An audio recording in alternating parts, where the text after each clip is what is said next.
नमस्कार मंडळी, आज आपण अगदी 15 मिनिटात तयार होणारी टिफिन रेसिपी पाहणार आहोत। भरली वांगी अगदी झणझणीत आणि चमचमीत तयार होतात। तर सुरुवातीला आपण मसाला तयार करूया। मसाला तयार करण्यासाठी इथे कढई घेतलेली आहे। कढईमध्ये पोहे खायच्या चमच्याने 4 ते 5 चमचे मी शेंगदाणे घालत आहे। शेंगदाणे घालायच्या अगोदर सुरुवातीला थोडंसं तेल घाला, म्हणजे छान पटकन शेंगदाणे भाजले जातील। आणि शेंगदाणे भाजताना गॅस मीडियम हीट वर ठेवा। सगळे मसाले जेव्हा तुम्ही भाजताल तेव्हा गॅस मीडियम हीटवरच ठेवा। 2 चमचे तीळ घालून घ्यायचे। तीळही छान भाजून घ्यायचे। तीळ व्यवस्थित भाजून घ्यायचे, असे फुलेपर्यंत। तीळ पटकन भाजतात, त्यामुळे गॅस हा नेहमी बारीकच ठेवायचा। व्यवस्थित दोन्ही असं शेंगदाणे आणि तीळ मिक्स करून घ्यायचे आणि छान असे परतवून घ्यायचे। बघू शकता तुम्ही, तीळ पटकन भाजले जातात, त्यामुळे फक्त 1-2-3 मिनिटातच तीळ छान भाजले जातात आणि कलरही छान येतो। तर असा कलर येईपर्यंत भाजून घ्यायचे। त्यानंतर इथे मी घालत आहे पोहे खायच्या चमच्याने 3 चमचे किसलेलं खोबरं खिसून घेतलेलं आहे, म्हणजे जेव्हा आपण सकाळच्या गडबडीत हे मसाले मिक्सरवर वाटू त्यामुळे सहज वाटले जातील। किंवा जर तुम्ही तुकडे करून घातले तर असे मोठे मोठे तुकडे त्या मसाल्यात राहायला नको, म्हणून मी खोबरं थोडं खिसून घेतलेलं आहे। खोबरंही छान तांबूस रंगाचं होईपर्यंत आपल्याला व्यवस्थित परतून घ्यायचं आहे। आता हे सगळं एका डिशमध्ये मी काढून घेतलेलं आहे। थंड करून घेऊया। बघू शकता तुम्ही, थंड झालेला आहे। आता याचा आपल्याला मसाला करायचा आहे। इथे छोटं मिक्सरचं भांडं घेतलेलं आहे। पूर्ण थंड झाल्यावरच तुम्हाला हे शेंगदाणे, तीळ, खोबरं मिक्सरमधून बारीक करायचं आहे। गरम असताना नाही, नाहीतर वाफा येतात आणि चटका बसू शकतो, भांडं पटकन गरम होईल। त्यामुळे थंड होऊ द्या। तर अशा पद्धतीने व्यवस्थित सगळा मसाला मी मिक्सरच्या भांड्यामध्ये काढून घेत आहे। सगळा पुसून घ्यायचा आहे।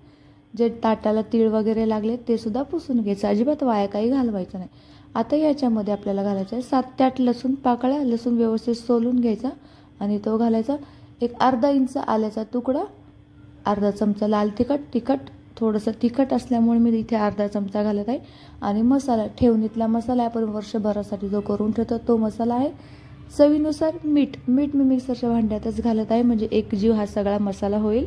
आणि आता याचं झाकण लावून घेऊयात आणि आपल्याला हे मिक्सरमधून वाटून घ्यायचं आहे। खूप पावडर करायची नाही, अशा पद्धतीने हे जाडसर असं वाटून घ्यायचं आहे। आणि पाण्याचा बिलकुलही वापर न करता हा मी मसाला वाटून घेतलेला आहे। तर अशा पद्धतीने हा मसाला आपण ज्या ताटामध्ये सगळे मसाले थंड करण्यासाठी ठेवले होते त्याच ताटात हा मसाला घालत आहे, म्हणजे भांड्याचाही पसारा होणार नाही, खूप भांडी पडणार नाही। तर आता व्यवस्थित हे सगळं ताटात काढून घेऊया। आणि मिक्सरच्या भांड्यात जो मसाला राहील तो सुद्धा आपल्याला नंतर वापरायचा आहे। आता चिमूटभर हळद घालून घेऊयात आणि भरपूर अशी बारीक चिरलेली कोथिंबीर तुम्ही मिक्सरमध्ये जेव्हा मसाला वाटाल तेव्हा घातली तरीही चालेल। आणि अर्धा चमचा तेल घालायचं। तेलाऐवजी तुम्ही पाणीही घालू शकता, पण तेलाने जरा चव छान लागते। कच्चं तेल घातल्यामुळे चव छान लागते। तुम्हाला नको असेल कच्चं तेल वरून तर तुम्ही थोडंसं पाणीही घालू शकता। व्यवस्थित एकजीव करून घ्या अशा पद्धतीने। आता इथे मी एक मोठं भांडं घेतलेलं आहे, त्याच्यात भरपूर पाणी घेतलेलं आहे। आणि इथे मी 5 वांगी घेतली आहेत मीडियम साईजची। ही मी स्वच्छ धुवून घेत आहे। तुम्ही नळाखालीही धुवू शकता।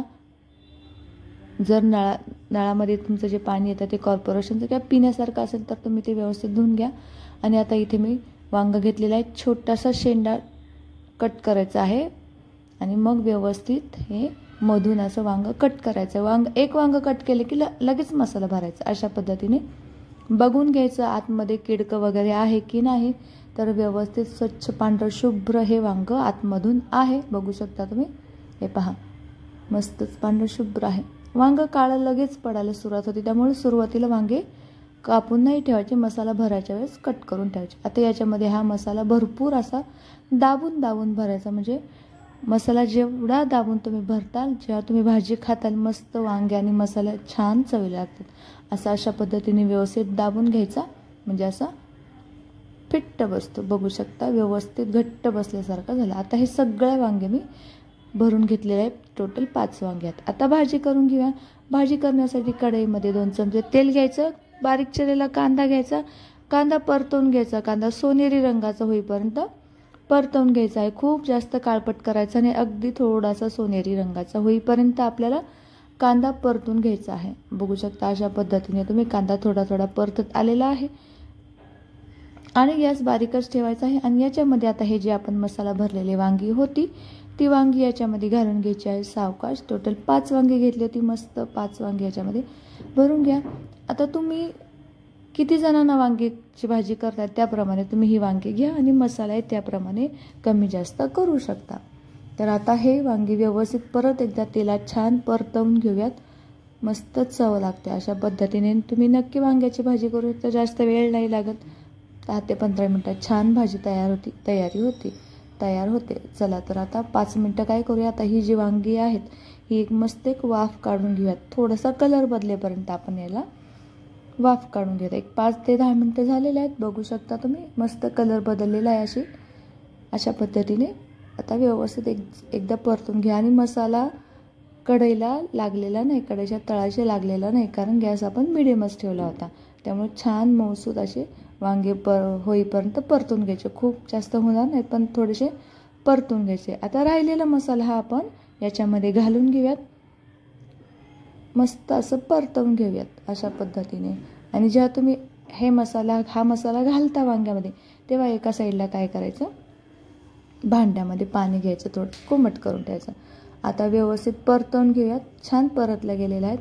आणि आता इथे मी गरम पाणी घेतलेलं आहे. ज्या मिक्सरमध्ये आपण मसाला वाटला होता त्या मिक्सरच्या भांड्यात थोडा मसाला राहिला होता, त्याचमध्ये गरम पाणी घालायचं आणि ते ह्या भाजीमध्ये घालायचं. म्हणजे जे मिक्सरच्या भांड्यात मसाला वगैरे राहिलेला असतो तो सुद्धा आपला भाजीमध्ये जाईल. गॅस मिडियम करून घ्यायचा. 5 ते 10 मिनिटं झाकण ठेवूयात. 5 ते 10 मिनिटानंतर बघू शकता छान असं एकजीव झालेला आहे. मस्त अशी तर्री आलेली आहे. बघू शकता अशा पद्धतीने. आता आपण बघूयात वांगं शिजलेलं आहे की नाही. वांगं शिजण्यासाठी 1 चमचा घ्यायचा.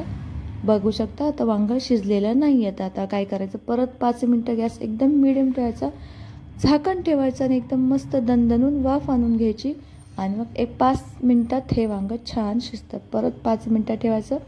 5 मिनिटानंतर बघू शकता तुम्ही अजूनही तर्री आलेली आहे.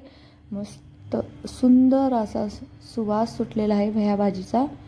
तर बऱ्याच जणांना वांग्याची भाजी आवडते. मस्त बाजरीची भाजी, वांग्याची भाजी, बाजरीची भाकरी आणि वांग्याची भाजी हे मस्त कॉम्बिनेशन खूप आपलं फेमस आहे महाराष्ट्रातलं. तर टिफिनला सुद्धा नेऊ शकता. तर बघू शकता आता चेक करूया आपण वांगं शिजलेलं आहे का नाही.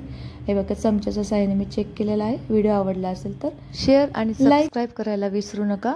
भेटूया अशा नवनवीन व्हिडिओसोबत. तुम्हाला आवडली का वांग्याची भाजी नक्की कमेंट करून सांगा. बाय.